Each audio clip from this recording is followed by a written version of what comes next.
Kita akan awali ibadah ini dengan mengangkat penyembahan berjudul Mengejar Hatimu yang dibawakan oleh Karina dan Ko Gabriel. Selamat beribadah, Tuhan Yesus memberkati.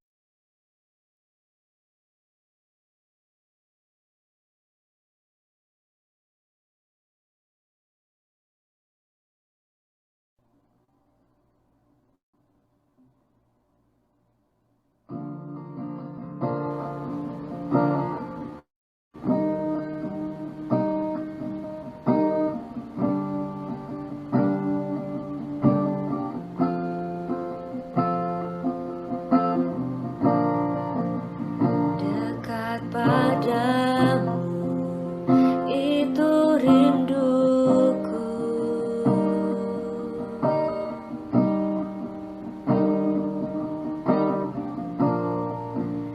setiap kataku kau pun menunggu.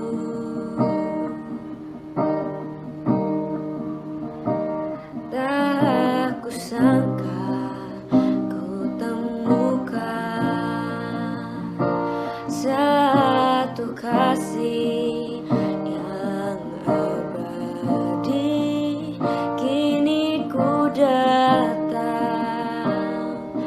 dan ku bawa hidupku,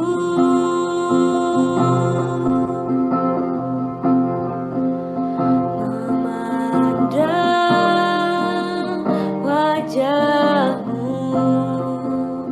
mengikuti kebaikanmu, mengejar hadirmu dalam hidupku,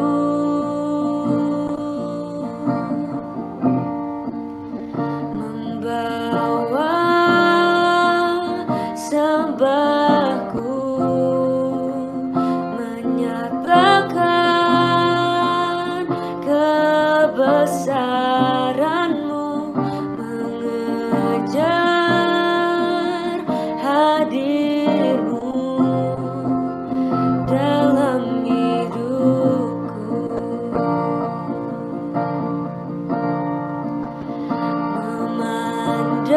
memandang wajahmu, mengikuti kebaikanmu, mengejar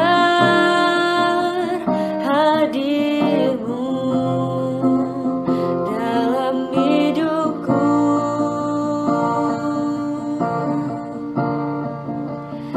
membawa sembahku, menyatakan kebesaranmu, mengejar hadirmu dalam hidupku,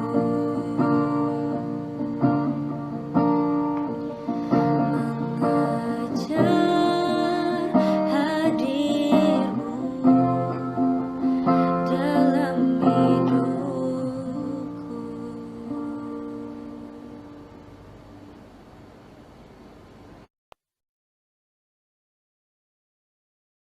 Baik, sebelum kita masuk ke dalam pelayanan firman Tuhan, aku mau sedikit tanya-tanya ke teman-teman nih. Nah, teman-teman boleh langsung join aja ya Mentimeternya dengan kode berikut atau langsung scan dari QR kode yang tertera di PPT.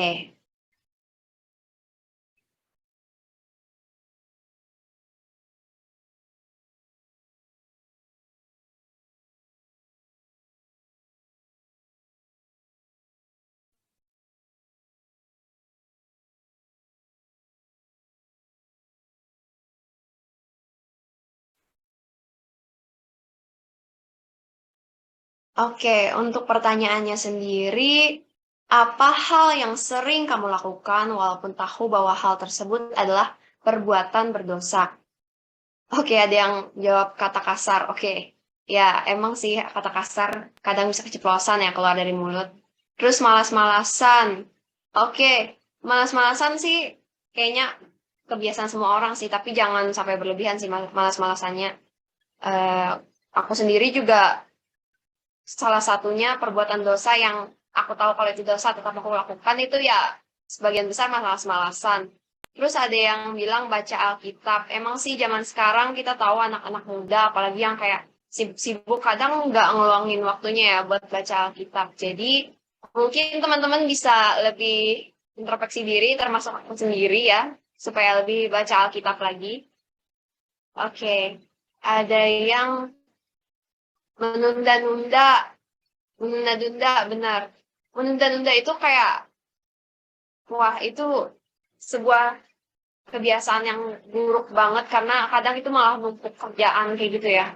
Cuman pribadi aku aja sendiri sering nunda-nunda, jadi ya semangat ya untuk nggak ngubah kebiasaan itu. Oke, kayaknya udah nggak ada yang masuk atau gimana ini?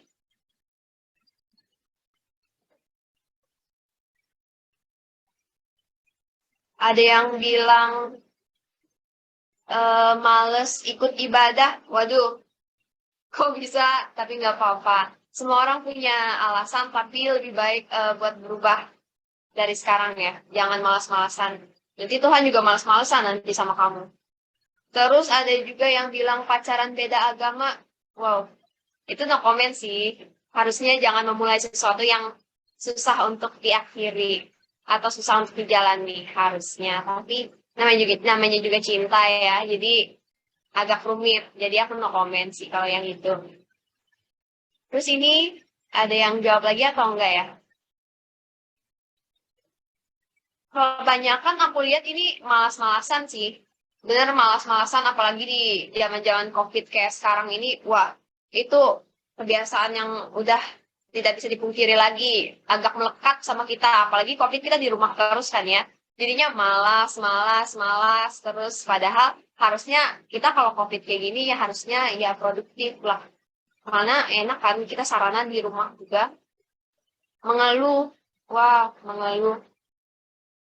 Kayaknya jangan kebanyakan mengeluh sih hidup. Cuman kayak emang setiap orang itu punya titik terendah dalam hidupnya. Pasti dia bakal mengeluh. Tapi habis mengeluh jangan langsung jatuh langsung ya. Harusnya kita lebih semangat lagi.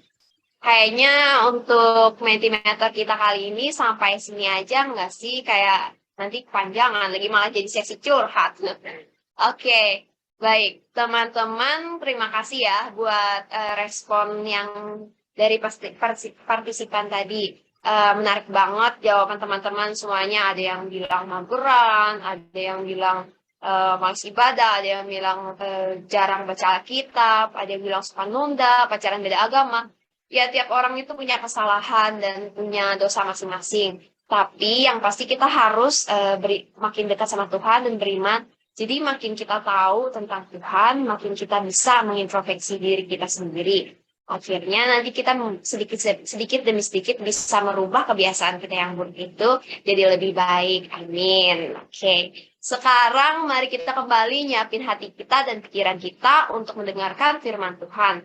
Pelayanan firman Tuhan bakal dibawain sama Pak Julius. Waktu dan tempat kami persilahkan ya Pak. Baik, terima kasih Christine. Shalom semuanya. Puji Tuhan. Kita berjumpa kembali di dalam persekutuan kita kali ini ya. Ya, temanya bicara tentang mengenyampingkan Tuhan ya, edging God out gitu ya. Saya pakai terjemahan gitu ya, mengenyampingkan Tuhan. Dengan seperti apa kita mengenyampingkan Tuhan? Tadi udah diawali oleh Christine bicara tentang apa namanya sikap-sikap yang kita bisa berdosa begitu ya. Baik. Ini materi yang saya berikan ya, nanti juga kita ada interaksi ya di Zoom. Mudah-mudahan saudara-saudara juga bisa lihat dan bisa mengikutinya. Ada annotation saya coba buat seperti yang tadi dibuat oleh Christine tadi ya. Baik, sebelum kita masuk ke pembahasan firman Tuhan dan perenungannya, kita berdoa. Bapa yang di surga, firman-Mu akan kami baca dan kami juga renungkan. Kiranya Roh-Mu yang kudus menyertai kami, untuk kami benar-benar memahami bagaimana sebenarnya dalam kehidupan kami seringkali kami mengenyampingkan Tuhan, kami tidak mengandalkan Tuhan, kami tidak hormat pada Tuhan, dan itu adalah bagian daripada dosa. Karena kami memisahkan diri daripada Tuhan. Karena kami tidak menghargai Tuhan, bahkan menista Tuhan. Ampuni kami Tuhan, supaya kami juga benar-benar hidup dengan pembaharuan daripada firman-Mu. Biarlah Roh-Mu yang kudus kembali lagi menegaskan akan keselamatan di dalam Kristus dan hidup di dalam kebenaran. Di dalam nama Tuhan Yesus Kristus kami berdoa. Amin. Ya, firman Tuhan dari Galatia 5 ayat 13 sama Filipi 2 ayat 14 sampai 16 sebentar kita akan baca. Tetapi untuk melanjutkan dari permainan ataupun ice breaking-nya dari Kristen tadi sudah lakukan, saya mengajak kita semua lagi dengan seperti ini. Ya, memang ada bingo. Ya, ini memang saya udah siapkan materi seperti ini. Saudara-saudara bisa menggunakan annotate. Ya, caranya di pojok kanan atas tuh ada annotate. Ya, saya coba lihat ya. Ya, betul. Annotation for others bisa ya. Jadi teman-teman bisa menuliskan ataupun menggambar, bukan menuliskan, melingkari. Contoh ya, banyak makan ya. Apa yang sering dilakukan? Banyak makan kah atau apa? Coba ya. Silakan berinteraksi. Bisa semuanya kira-kira? Yes, suka cemas, makasih. Ada lagi. Ini sebenarnya mainnya bingo. Jadi ada gak satu garis yang bingo gitu ya. Jadi ada yang putih, ada yang merah, ada yang hijau. Baik, untuk sementara bagian atas semua ini.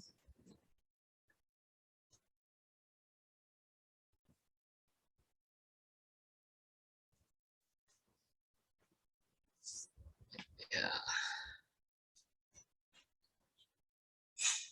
Oke, kita sini ada total 12 orang. Kita lihat ya, seberapa banyak kegiatan-kegiatan yang seringkali kita lakukan. Ini sebenarnya satu kondisi kesehatan mental juga. Ya, saya buat materi ini dulu waktu membahas tentang kesehatan mental. Ada simptomsnya, ada gejala-gejalanya ya. Baik. Yang paling banyak saat ini mengisi melingkarkannya suka negative thinking sama tidak produktif, suka menunda pekerjaan, mudah lupa juga ya. Oke. Baik.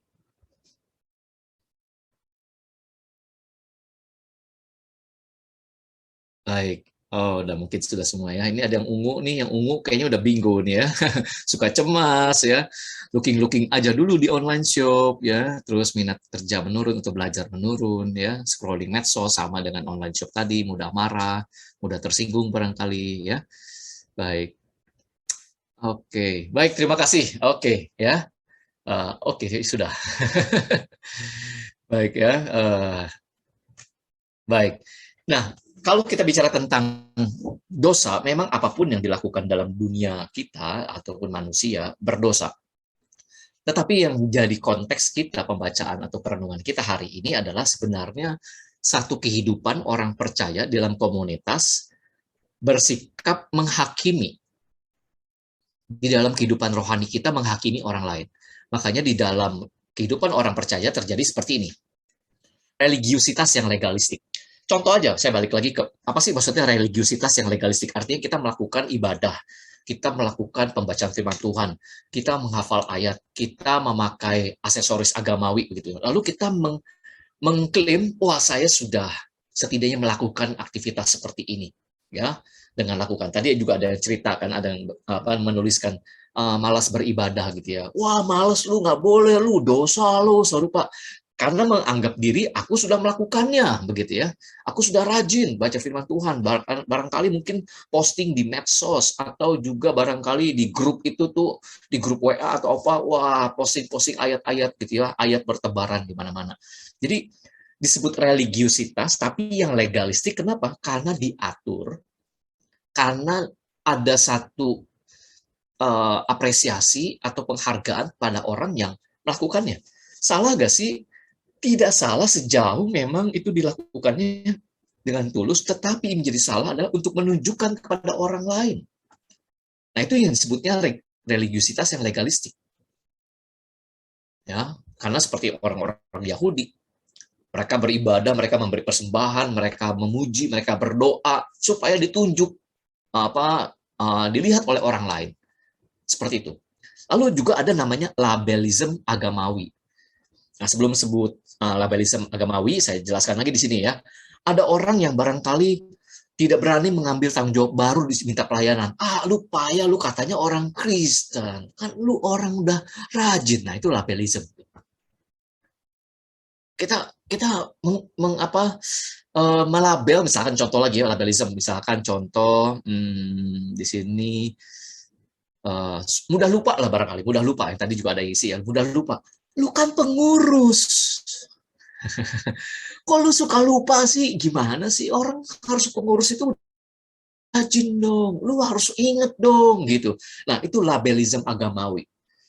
Punya standar dan kita menetapkan orang lain atau diri kita sendiri seperti itu. Contoh ya, seperti dalam Injil Lukas terutama. Ada 2 orang yang berdoa di bait suci. Yang pertama, orang Farisi. Yang kedua, pemungut cukai. Orang Farisi berdiri di depan dan berdoa dengan keras-keras sambil berdiri. Dia mengatakan, Tuhan, saya bersyukur sebagai orang Farisi dilahirkannya.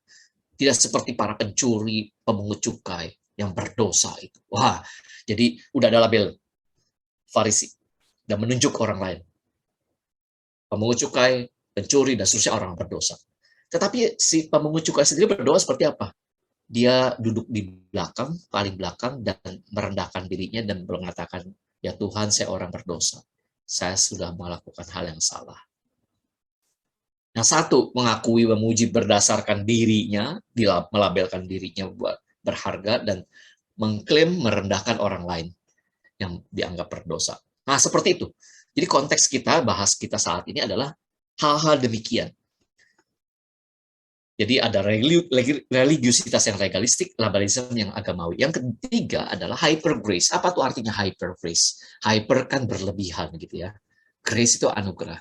Nah, teorinya adalah atau definisinya adalah orang yang menekankan anugerah Allah, terutama anugerah keselamatan yang diterima dari Allah kepada dirinya, lalu dia menganggap, tidak perlu lagi pertobatan. Toh Tuhan sudah menyelamatkan saya. Dan keselamatan itu juga tidak akan hilang. Jadi kalau saya melakukan hal dosa-dosa, misalkan yang ini lagi, it's okay lah. Tuhan juga toleran, nggak masalah. Tadi, mohon maaf nih ya, waktu ditanyakan, ayo seperti apa serupa gitu ya,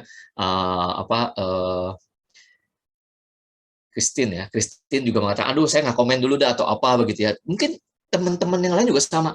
Aduh, dia melakukan itu ya, tapi aduh nggak berani menghakimi dan serupa. Nah, apakah kita nggak komen ataupun menghakimi itu juga menjadi satu bagian hidup dalam persekutuan? Seperti apa kita harus bertindak? Misalkan ada teman yang menikah ataupun pacaran dengan tidak seiman. Apakah kita menjudge, wah keselamatannya pasti hilang? Tidak juga seperti itu, begitu. Tetapi hyper grace justru memiliki konsep bahwa dirinya sudah diselamatkan dan tidak perlu lagi pertobatan karena keselamatan sudah diterima. Sehingga kalaupun orang dia menegur orang atau apa, karena menganggap dirinya udah merasa udah selamat. Jadi kalau dalam dirinya juga ada dosa, it's okay lah, tidak perlu pertobatan. Jadi kalau kita melakukan dosa pun nggak masalah. Jadi dikit-dikit juga nggak apa-apa. Nah, itu keliru. Jadi permasalahan 3 hal ini yang saya angkat. Dan mudah-mudahan tidak terjadi, ataupun kalau sudah terjadi di MSCF, tema ini menjadi satu pertobatan buat kita semua. Ya. Nah, bagaimana kita membahasnya? Galatia 5 ayat 13. Saudara bisa melihat sebenarnya konteksnya Galatia 5 itu seperti apa ya. Jadi saya bacakan, saudara-saudara, memang kamu telah dipanggil untuk merdeka. Tetapi janganlah kamu mempergunakan kemerdekaan itu sebagai kesempatan untuk kehidupan dalam dosa. Melainkan, layanilah seorang akan yang lain oleh kasih. Jadi Rasul Paulus menegur jemaat di Galatia yang oleh karena desakan orang-orang Yahudi, Kristen, yang datang ke Galatia, yang mereka, orang-orang Galatia adalah orang-orang bukan Yahudi, menjadi Kristen. Lalu orang-orang Yahudi Kristen ini mengatakan, orang Kristen itu kan asal dari Israel, dari Yahudi. Dan itu ada budayanya. Kamu kan belum disunat. Sunat dulu dong. Itu supaya lebih lengkap. Jadi temanya adalah percaya Kristus belum lengkap. Harus plus legalitas, labelism, bahkan sampai hyper grace seperti ini. Jangan menggunakan kemerdekaan itu sebagai kesempatan untuk kehidupan dalam dosa. Nggak perlu pertobatan lagi. Keliru. Sekali lagi, keliru. Dan Rasul Paulus menegur. Jadi menegur itu tidak salah. Tetapi maksudnya seperti apa? Makanya dikatakan layanilah seorang akan yang lain oleh kasih. Nah, kita lihat nanti ya. Lalu ayat yang kedua, Filipi pasal 2 ayat 14 sampai 16. Lakukanlah segala sesuatu dengan tidak bersungut-sungut dan berbantah-bantahan, supaya kamu tiada beraib dan tiada bernoda, sebagai anak-anak Allah di tengah angkatan yang bengkok hatinya dan yang sesat ini. Sehingga kamu bercahaya di antara mereka seperti bintang-bintang di dunia sambil berpegang pada firman kehidupan, agar aku dapat bermegah pada hari Kristus bahwa aku tidak percuma berlomba dan tidak percuma bersusah-susah. Ya, saudara, mungkin kalau ayat ini sekarang dibaca datar ataupun juga oke, paling ayat 14-nya mengena buat kalian di anak-anak mahasiswa ya, atau usia-usia pemuda atau remaja gitu. Ya nggak boleh bersungut-sungut ya, aduh gue masih bersungut-sungut nih, aduh kuliah gue males banget nih, aduh dosennya, aduh dokternya ngajarnya pakai gini, aduh tugasnya banyak banget, kayak gitu kan ya, banyak lah begitu ya keluhannya. Tapi kalau bicara tentang bagian yang di belakangnya, ayat yang ke-16 gitu ya, agar kamu dapat bermegah pada hari Kristus bahwa aku tidak percuma berlomba dan tidak percuma bersusah-susah.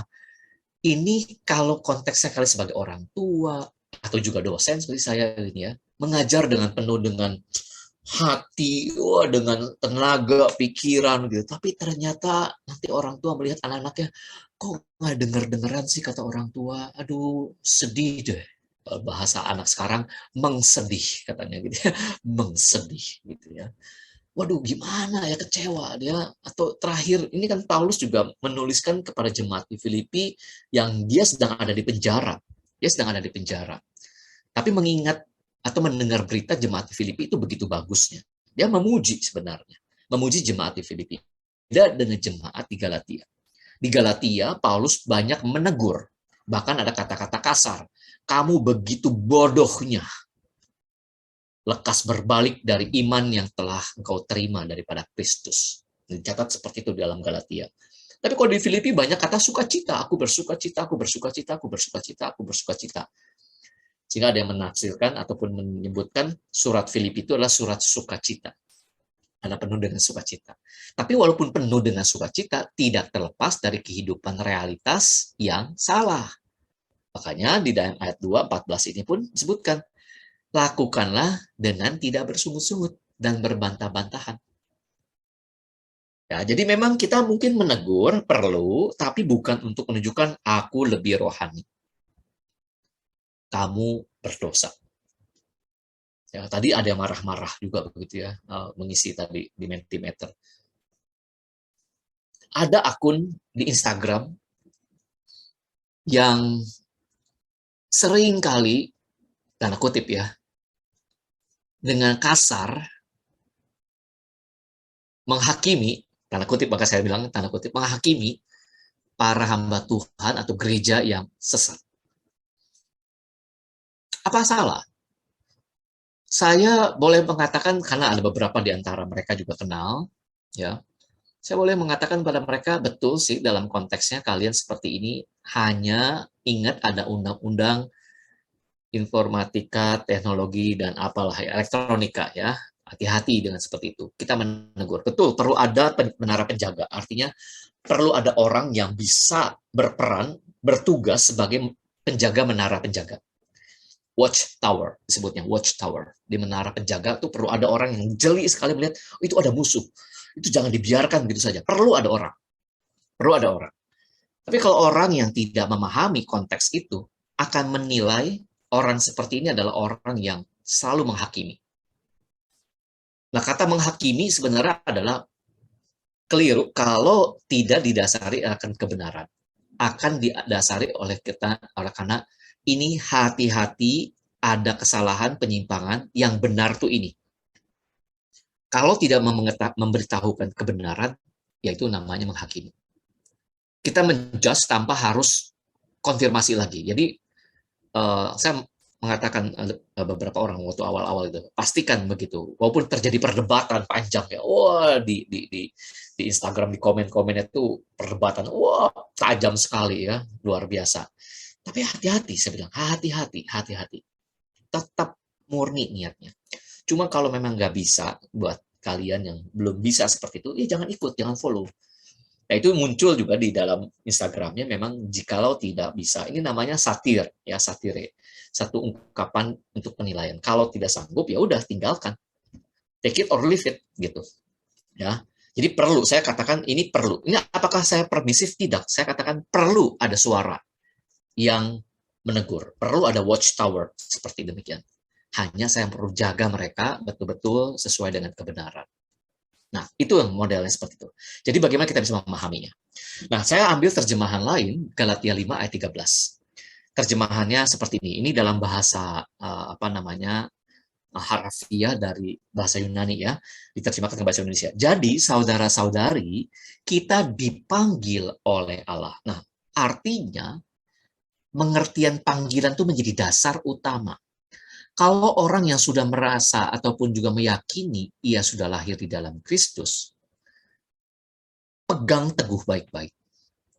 Tetapi kalau ada orang yang mengakunya sih sudah jadi orang Kristen dan percaya pada Kristus, tapi masih terus bergumul dalam dosa dengan secara intensif, 1 Yohanes pasal yang ketiga, ayat 6 dan 9. Sekali lagi ya, saya tulis aja di meeting chat, biar ada jejak digital. Baca 1 Yohanes pasal 3 ayat 6 dan 9. Disebutkan, jikalau kita lahir dari Allah, maka kita tidak terus-menerus berbuat dosa. Sebenarnya terjemahannya itu ada kata terus-menerus. Ya, jadi kalau kita sudah lahir dari Allah, kita dapat panggilan tidak terus-menerus berbuat dosa. Jadi kalau kita masih terus secara intensional melakukan dosa, dipertanyakan imanmu. Nah, Paulus mengatakan, enggak, kalian tuh udah, aku yakin kok kalian sudah bertobat. Makanya dikatakan kita sudah dipanggil oleh Allah. Dan pilihan Allah tidak mungkin salah terhadap kita. Dan waktu Allah memanggil menyelamatkan kita, kita dibebaskan dari ikatan hukum Taurat. Ya, karena ini konteksnya ya, jadi ada orang Yahudi menjadi Kristen, tapi masih tetap ikutin Tauratnya, nggak boleh ini, aturan-aturan, legalisme tadi. Dibebaskan dari ikatan hukum Taurat. Cuma bukan berarti meniadakan hukum Taurat, salah. Ya, misalnya, hukum perintah Allah yang kelima, hormati orang tuamu supaya lanjut umurmu di bumi. Begitu kan, hukum yang kelima. Oh, karena aku sudah dibebaskan, ya udah nggak usah hormat pada orang tua. Apalagi orang tua gue nggak percaya Tuhan. Apaan tuh, dasar orang berdosa. Itu nggak boleh. Ya, tetap harus hormat pada orang tua. Efesus pasal yang kelima, pasal yang keenam, ayatnya yang pertama dikatakan, hai anak-anak, taatilah orang tuamu di dalam Tuhan. Jadi di dalam kebenaran, di dalam kekudusan, di dalam kebenaran keadilan Allah, kita menghormati Allah. Kita menghormati orang tua. Jelas ya. Jadi Taurat tetap ada, tapi tidak lagi seperti orang-orang Yahudi yang kalau salah dihukum. Kalau tidak melakukan, wah dikucilkan, bahkan barangkali dapat sanksi begitu. Ya. Nah, MSCF bukan komunitas seperti itu. Meskipun kita menekankan seperti ini, mau melayani, oke, jaga kekudusan dengan baik-baik. Jangan sampai engkau tidak menghargai pelayananmu. Begitu ya, misalkan minggu depan mau pelayanan sebagai MC-nya, begitu ya. Jaga kekudusan, tetapi harus diingat, jaga kekudusan itu bukan pada saat minggu depan mau pelayanan. Sepanjang kehidupan perlu jaga kekudusan, betul? Cuma pada saat melayani kita harus benar-benar lebih serius lagi supaya pelayanan yang kita berikan berkenan di hadapan Tuhan. Begitu maksudnya. Nah, tetapi kalaupun terjadi kesalahan, jangan langsung kita menghakimi, merajam ya dengan apa? Mungkin rajam batu zaman dulu itu diganti dengan rajaman cibiran di media sosial. Wah, istilah kerennya julid. Betul nggak? Julid. Atau di WA. Ih, dia begini loh, oh dia begitu loh, oh itu rajam. Oh dirajam, bukan rajam pakai kapas ya, tapi dengan kata-kata. Mungkin dengan emoticon, mungkin dengan meme barangkali. Dengan meme, ya ada figur serupa, wah kita merajam seperti itu. Ya. Itu yang dikatakan Galatia 5:13. Lalu, tetapi janganlah kita menggunakan kebebasan kita itu sebagai alasan. Jadi kebebasan kita udah terima, tapi jangan menjadi alasan. Terjemahan bahasa Indonesia yang telah kita baca tadi kesempatan. Sebenarnya kata Yunani-nya itu diterjemahkan seperti ini, kesempatan atau alasan, aphorme. Aphorme ini adalah bahasa militer. Bahasa militer. Jadi kata aphorme itu bahasa militer itu apa? Area serangan militer. Jadi kalau kalimatnya begini, janganlah kita gunakan kebebasan itu sebagai area pergumulan perjuangan kita hidup di dalam dosa memuaskan keinginan tubuh. Begitu, paham ya? Jadi kalimatnya seperti itu jadinya. Jadi kebebasanmu jangan dipakai untuk masuk ke area pertempuran hidup dalam dosa. Wah, nggak boleh, nggak bisa begitu. Jadi nggak bisa lagi memuaskan keinginan. Karena kalau masih memuaskan keinginan, artinya engkau sudah tetap budak, bukan orang merdeka lagi. Engkau budak dari dosa. Engkau masih budak daripada dosa. Secara menarik, Rasul Paulus dalam bahasa Yunani-nya memakai kata budak lagi atau hamba. Terjemahan literalnya seperti ini. Melainkan oleh kasih perhambakanlah dirimu sama sendiri, satu sama lain. Perhambakan dirimu sendiri sama satu sama lain. Kayak begitu. Jadi artinya kita akan menghamba kepada kasih untuk saling melayani. Kontras tadi ya. Engkau merdeka, tapi engkau harus jadi hamba. Jangan merdeka, tapi jadi hamba dosa. Engkau bukan lagi hamba dosa. Tetapi engkau menghambakan diri untuk melayani orang yang lain. Mulai jelas ya, ayat 13 ini, Galatia 5. Jadi waktu kita pelayanan tuh, waktu kita persekutuan tuh, di dalam MSIF ini, kita sedang menghamba bagi orang lain. Termasuk saya juga. Termasuk mungkin para dosen, dokter. Sebenarnya menghamba. Kalau dalam leadership kan disinggung-singgung adalah pelayanan yang memimpin atau pemimpin yang melayani. Banyak pakai istilahnya pemimpin yang melayani ya. Kalau saya tidak setuju dengan pemimpin yang melayani karena statusnya seolah pemimpin baru turun ke bawah begitu. Konteksnya begitu, banyak pemimpin yang tidak turun ke bawah. Tapi dalam iman Kristen justru adalah kita adalah pelayan, tapi pelayan yang memimpin. Yang membawa, mengarahkan, mempengaruhi orang lain untuk kepada tujuan. Kita tetap adalah pelayan. Nah, jadi perhambakanlah dirimu sama sendiri. Jadi kata perhambakan itu juga ditekankan dalam ayat-ayat seperti ini. Yohanes 13, Efesus 5, Filipi 2, dan seterusnya. Ya, jadi jelas bahwa kita, waktu hidup kita betul-betul dipersembahkan buat Tuhan, kita mendapat kemerdekaan, dan kemerdekaan itu membuat diri kita diperhamba dalam kasih.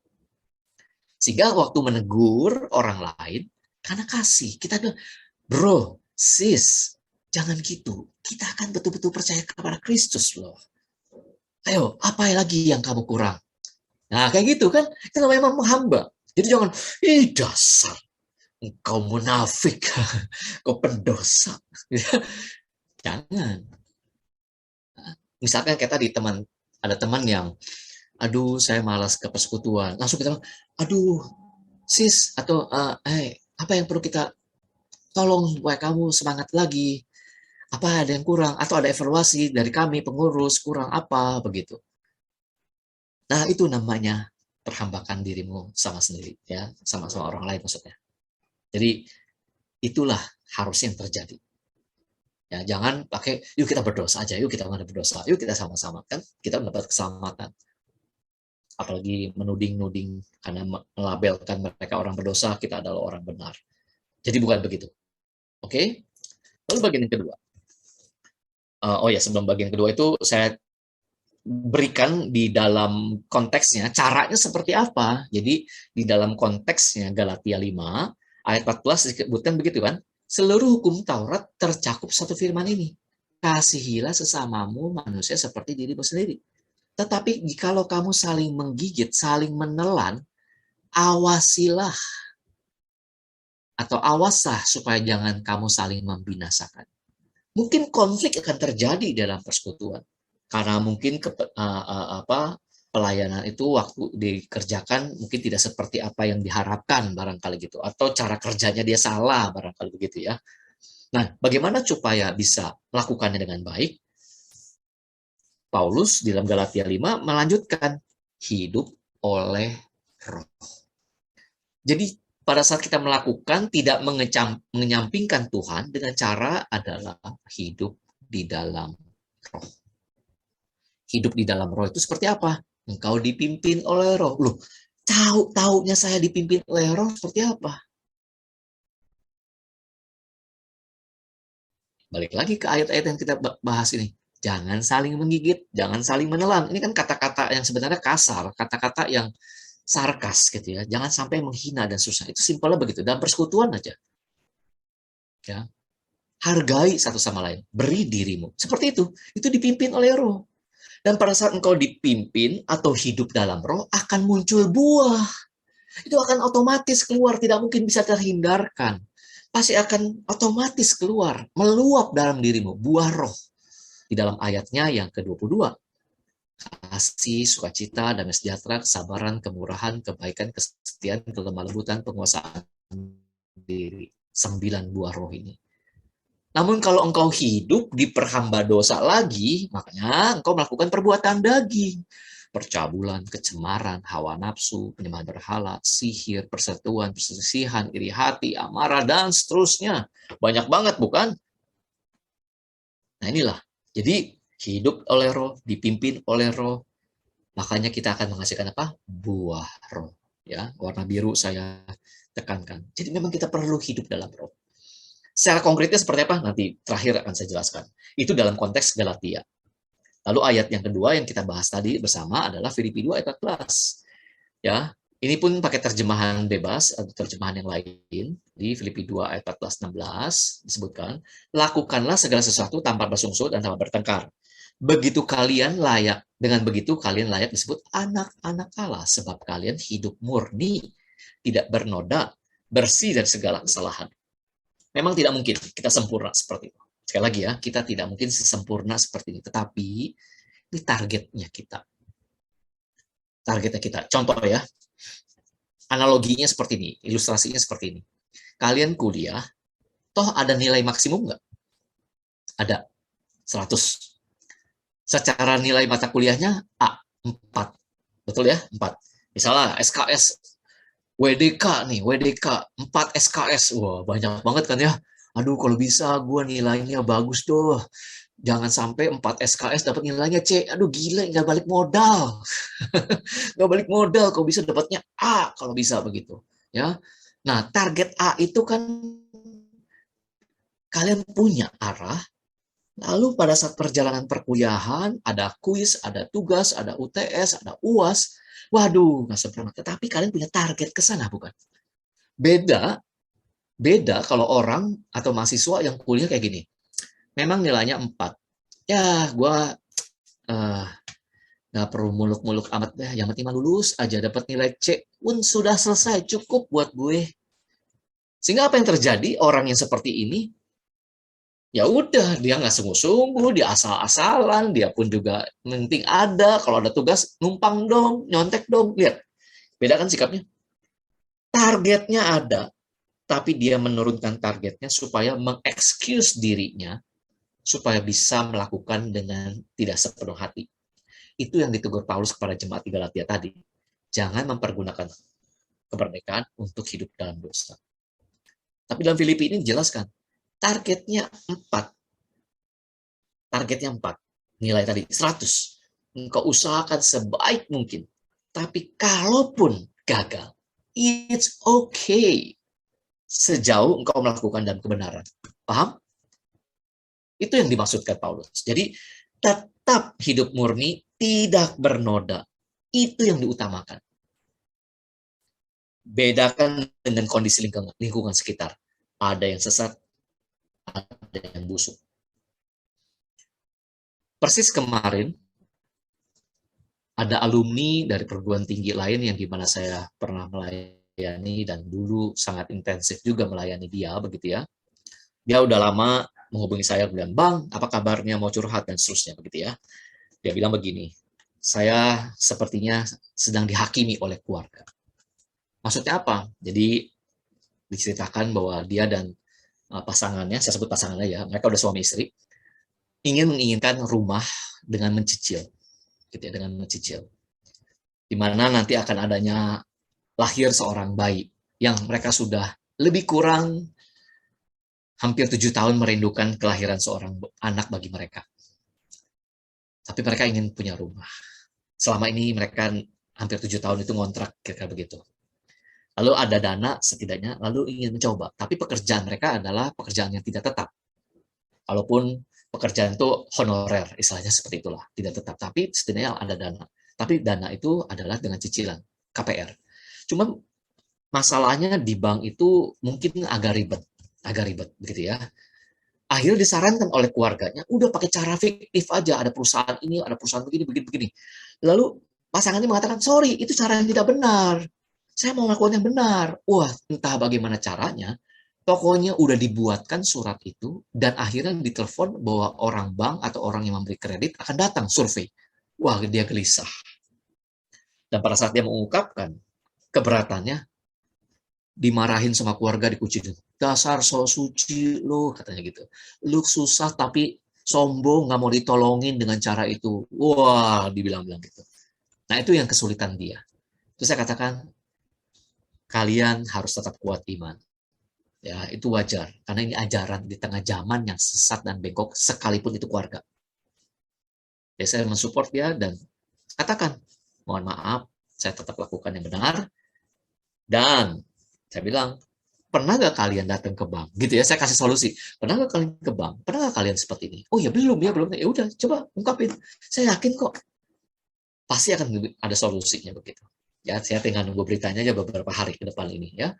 Karena itu tujuannya supaya kita punya hidup yang bersih, tidak bernoda. Karena di tengah zaman yang sesat dan bengkok, penuh dengan kegelapan. Dan setiap kita orang benar itu akan menjadi apa? Bintang di dunia. Begitu. Ini dia. Terbuktilah semua usaha dan perjuangan kita tidak sia-sia. Itu yang kita lakukan. Jadi melakukan dosa jelas jangan ada lagi. Tetapi kalau kita menegur orang lain, merasa diri paling benar, merasa paling hebat, paling suci, dan merendahkan orang lain, bukan itu yang diharapkan. Justru tindakan seperti itu adalah tindakan yang berdosa. Itulah yang menyampingkan Tuhan. Nah, perlu kita menghadirkan Tuhan, menghadirkan Kristus, menghadirkan Roh Kudus, bagaimana menyertainya. Sehingga praktisnya seperti di dalam Yakobus 1 ayat 27. Dalam ibadah, ini religiusitas yang diajarkan, ya. Ibadah yang murni dan yang tak bercacat di hadapan Allah Bapa kita. Ialah, silakan kalian baca masing-masing. Ya. Kalaupun tidak perlu open mic, ya, open mic, tapi saya ajak kalian baca masing-masing. Betul ya? Ini anjuran loh. Jadi Rasul Yakobus, adiknya Tuhan Yesus ini Yakobus, dan dia menjadi kepala gereja di Yerusalem, mengajarkan ini. Ya. Nah, sebagai contoh, ini ada satu YouTube, ya, YouTube. Ya, YouTube. Saya waktu menyiapkan materi satu pembinaan bagi para dosen menemukan ini, ya. Dan saya menyimak 2 YouTube ini. Ini ada satu bapak, dia berkeluarga, sebenarnya bapak ini udah tua, tapi mengumpulkan anak-anak yang lahir tidak diharapkan oleh orang tuanya. Ini daerah Jawa Tengah. Ya. Dia mengumpulkan anak-anak yang oleh karena orang tuanya hamil di luar nikah, lalu anaknya tidak diaborsi tapi tidak mau dipelihara.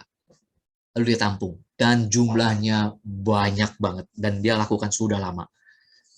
Lalu ada wartawan, bapak ini wartawan dari Jateng Post TV, wawancarai, lalu dia posting di YouTube-nya sama di IG-nya, setahu saya di IG-nya. Viral, rame, lalu berbondong-bondong datang ke panti ini. Bapak juga kaget, kok tumben banyak orang banyak. Lalu yang kedua, dia datang lagi. Jadi video ini adalah video di mana wartawan ini datang kedua kalinya. Lalu mengatakan, Pak, tahu gak itu viral? Viral apaan? Saya juga bingung. Waktu Bapak itu ngomong viral itu apaan, saya terharu loh. Artinya dengan murni dia lakukan seperti ini. Sekali lagi, ini bukan Kristen. Tapi dia lakukan murni untuk menolong. Dana dari mana? Gak tahu saya juga. Tapi banyak dia katakan setelah waktu viral, banyak orang datang dan memberi dana. Puji Tuhan, saya bilang tetap puji Tuhan. Tetap ada pemeliharaan Tuhan. Anugerah umum. Namun kontras yang satu lagi. Yang ini. Seorang YouTuber. Saya hapus namanya biar nggak tahu tenar ya. Walaupun kalian ada, nggak penting untuk dilihat gitu ya. Sama seorang YouTuber lagi ini. Yang suka hambur-hamburkan uang. Ya, saya yakin dia punya dana super dari mana ya. Tapi dia punya 100 juta rupiah. Jikalau si chef YouTuber ini bisa membuat masak kepiting untuk orang-orang di kampung pemulung. Ditanyain, udah makan kepiting belum? Belum pernah, baik. Waduh, di videonya itu masaknya juga sambil gaya-gayaan serupa. Kelihatannya memperhatikan kamu pemulung. Enggak, demi keuntungan besar. Mereka akan dapat keuntungan besar. Sengaja saya tulisannya cuma M aja. Saudara-saudara lihat. Ini udah million. Ini baru K. Memang sebulan, ini 9 hari. Coba lihat, setelah selanjutnya, ini lebih tinggi terus lagi. Menguntungkan. Yang ini baru mungkin 1 juta sekarang. Ya, lihat, untuk hal ini kecil sekali. Jadi bagaimana sebenarnya kita hidup? Mau mengandalkan Tuhan atau tidak? Ini contoh loh. Bukan di kalangan Kristen. Nah, saya mengajak, mengencourage kalian. Bagaimana aplikasinya, hal konkret kita. Yang pertama-tama jelas. Minta maaf kepada mereka yang terlukai. Kalau ada di teman-teman persekutuan saat ini. Atau saat ini mungkin dia tidak hadir lagi di dalam persekutuan, tapi pernah terluka oleh ucapan kalian. Say sorry. Tunjukkan ketidakmampuan kalian untuk bisa menghargai mereka. Serius, saya ajak kalian. Minta maaf. Yang kedua, perhatikan cara berbicara. Tadi ada yang marah-marah, julid barangkali, ya, sarkas barangkali. Coba perhatikan cara bicara. Cara berkomunikasi, cara menegurmu, cara menasehatimu. Mereka begitu. Perhatikan caranya. Jadi memang kita perlu hati-hati dalam bicara dengan lidah bibir kita. Itu hal konkret. Seperti tadi disebutkan, jangan bersungut-sungut atau saling bertengkar dalam Filipi tadi pasal yang kedua. Berarti cara berbicara, berkomunikasi perlu diperhatikan. Lalu yang ketiga, hati-hati dengan tatapan mata. Waduh, iya, ya tatapan mata. Tatapan mata itu juga sama, penuh curiga, bagaimana? Coba aja, perhatikan deh tatapan mata ya. Beda sama orang yang tulus atau apa, ataupun wah kita mungkin prejudis kali ya, atau tadi ya negative thinking ya, netting ya, langsung tetap matanya ada gitu ya. Ya memang bisa diatur, orang bisa bermain peran begitu kan ya, bisa diatur. Tetapi hati loh, tapi hati yang di dalam itu terpancar dari mana? Mata. Coba baca aja di Lukas ya, mata itu pancaran hati. Mata itu pancaran hati. Jadi memang hati-hati dengan mata. Ya, jadi kalau kalian juga bercakap-cakap, beranikan diri untuk bisa bertatap mata. Ya, makanya saya yakin sekali ya, walaupun sudah Zoom atau pakai Teams, nggak berani on cam. Kenapa? Karena matanya tidak ada pancaran dalam hatinya.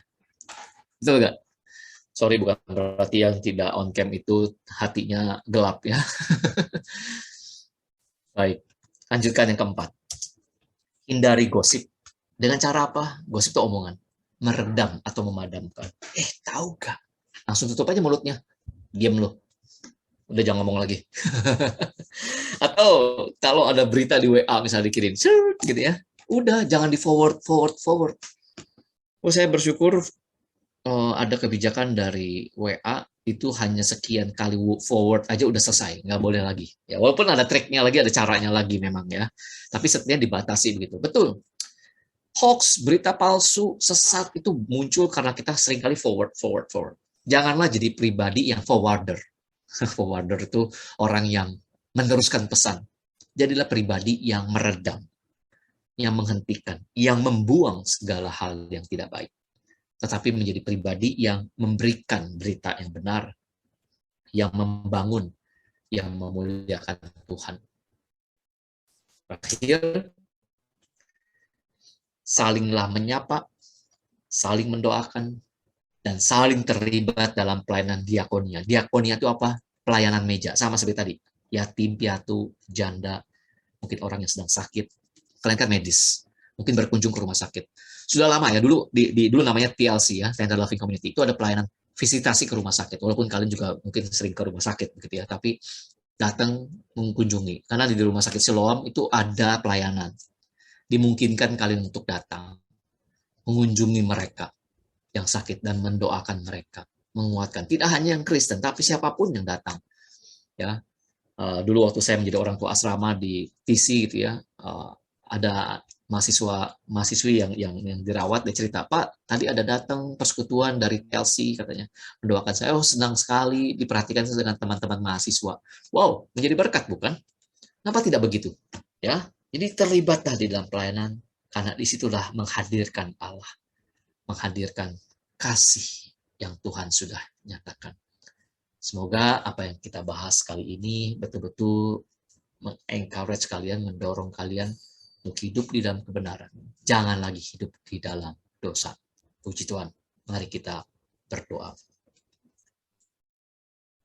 Bapa yang di surga, Engkau sudah berkata-kata kepada kami melalui firman-Mu dan juga banyak hal yang Tuhan singkapkan kepada kami secara pribadi.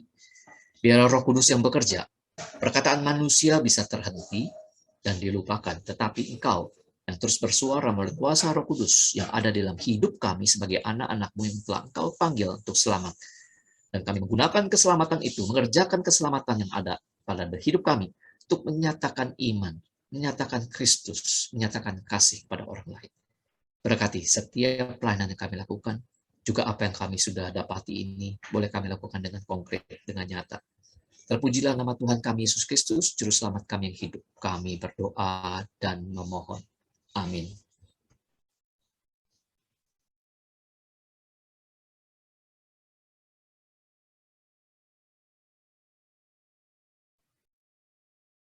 Oke, baik. Terima kasih untuk Pak Julius ya Pak atas pelayanan firman Tuhan yang telah Bapak bawakan. Kiranya firman Tuhan yang sudah didengar tadi bisa menjadi berkat, sumber kekuatan, serta dapat kita lakukan dalam kehidupan kita. Lalu untuk sekarang aku boleh minta nih kesediaan dari para partisipan. Kira-kira dari dokter atau teman-teman, apakah ada yang mau sharing gitu tentang pendapat dari firman tadi?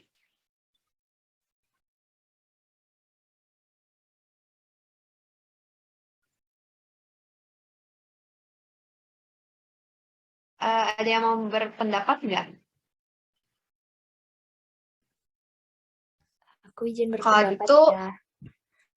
oh ya, Ya, terima kasih atas pelayanan firman-Nya Pak Junius. Sangat memberkati, mengingatkan lagi bahwa kita harus nggak boleh ikut arus dunia. Keselamatan yang kita dapat tuh bukan untuk seenak-enaknya, tapi Tuhan punya rencana dan biarlah kita boleh terus setia di dalam Tuhan. Amin.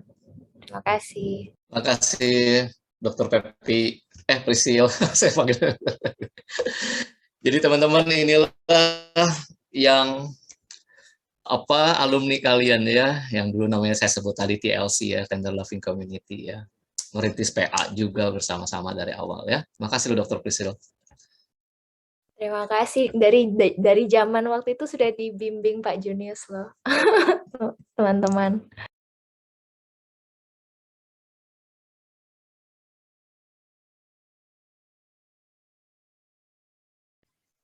oke, makasih untuk dokter Priscil sama Pak Junius untuk tanggapannya. Yang lain mau nanggapin nggak?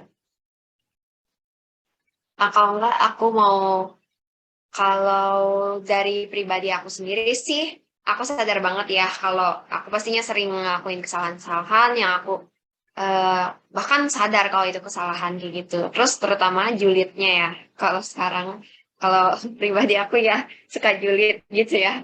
Agak suka julid. Kadang waktu julidnya asik banget, tapi waktu selesai julidnya kayak, oh nyesel, kayak ngerasa berdosa. Wah, tapi nggak apa-apa. Semoga khotbah kali ini bisa bikin aku jadi pribadi yang lebih baik dan ngurang-ngurangin julidnya gitu ya.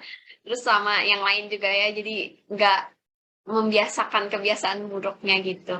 Kalau yang lain mungkin mau cerita tentang pendapatnya atas firman ini, mungkin eh, Melvin mau cerita atau enggak tentang pendapatnya? Boleh, boleh. Perkenalkan saya Melvin, angkatan 2021. Terima kasih Pak Junius ya sudah khotbah tentang ini topiknya. Ya mungkin ya kalau dari aku, ya aku juga ngerasa aku menjadi manusia masih banyak salah, masih ngelakuin banyak kesalahan, terus masih mungkin menyakiti hati atau perasaan orang ya. Tapi semoga dengan pengingat ini bisa menjadi pengingat buat aku juga, biar setiap apa yang aku lakuin itu aku pikir 2 kali dulu, apakah ini mempermuliakan Tuhan, apakah ini merupakan tindakan yang benar gitu, apakah ini menyakiti dia atau tidak. Kayaknya itu sih yang aku bisa refleksikan ya dari khotbah hari ini. Mungkin dari aku itu aja. Terima kasih Pak. Oke, thank you banget ya Melvin. Keren banget tanggapannya. Semoga kita semua bisa bertumbuh dalam Tuhan dan lebih mendekatkan diri terhadap Tuhan lagi ya. Apalagi makin kita ikut-ikut faith activity kayak gini, pastinya kita makin bisa sadar untuk kesalahan dan makin bisa jadi orang yang pribadinya lebih baik ke depannya. Oke, baik. Makasih untuk sharingnya ya teman-teman. Sayang banget nih kita udah sampai di penghujung faith activity kali ini. Biarlah ibadah ini boleh menjadi berkat bagi kita semua. Selanjutnya aku mau nyampain beberapa pengumuman nih. Yang pertama, itu jangan lupa ya untuk ngisi link absen Google Form yang linknya telah diberikan, atau teman-teman bisa juga nge-scan dari barcode yang ada di PowerPoint ini. Silahkan scan, mungkin linknya dulu. Oke.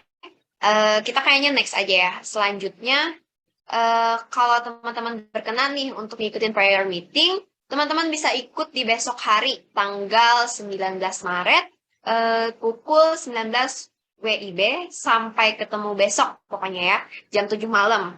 Ingat ya. Terus, kalau teman-teman tertarik nih dalam pendalaman Alkitab, teman-teman juga bisa ikut Bible Study di hari Kamis tanggal 24 Maret pukul 16 WIB. Karena di sana kita bakal kayak membedah Alkitab lebih dalam lagi. Itu bagus banget buat pembentukan pribadi kita sendiri ya. Terus yang keempat, jangan lupa nih, teman-teman untuk ngikutin faith activity berikutnya, yaitu hari Jumat tanggal 1 April pukul 11.50 WIB. Jadi harap diperhatiin ya teman-teman, kalau faith activity minggu depan itu ditiadakan karena kita itu ada minggu ujian. Kiranya teman-teman bisa nyiapin OSPI sama MCQ-nya dengan baik pokoknya ya. Semoga nilainya bagus pokoknya. Tuhan memberkati pokoknya ya. Yang kemudian itu bagi teman-teman yang rindu untuk dimuridkan dan rindu untuk semakin bertumbuh di dalam Tuhan, teman-teman bisa banget nih ikut kakak atau kelompok kecil kami pokoknya. Untuk info lebih lanjut, teman-teman bisa ngehubungin Kak Valentine via Line, dan bisa juga langsung daftar lewat link ataupun barcode yang ada di PPT ini. Boleh banget nih kalau teman-teman mau SS dulu infonya gitu, silahkan ya. Kayaknya udah di SS ya pasti. Nah, untuk teman-teman yang tertarik juga nih ngelayanin bersama kami, baik jadi pemusik, singer, bulldog, ataupun user kayak aku, bisa langsung aja menghubungin Kak Caroline atau Kak Michelle Keisha. Bisa juga dengan mengisi link Google Form ataupun dengan nge-scan barcode di PPT. Boleh banget nih langsung SS aja nih infonya, bagus banget nih untuk pembentukan pribadi juga ya. Jadi terbiasa untuk ngomong di publik dan juga kita makin dekat sama Tuhan. Jadi rangkum semuanya jadinya manfaatnya. Terus yang terakhir banget nih, teman-teman juga bisa banget cek sosial media MSCF karena di sana akan ada banyak sekali update-update menarik yang pastinya nggak bakal kalah seru. Jadi jangan lupa dikepoin pokoknya. Nah, sekian untuk Faith Activity dan pengumuman hari ini. Sampai bertemu di Faith Activity selanjutnya. Tuhan Yesus memberkati. Shalom. Shalom, Tuhan memberkati kalian semua.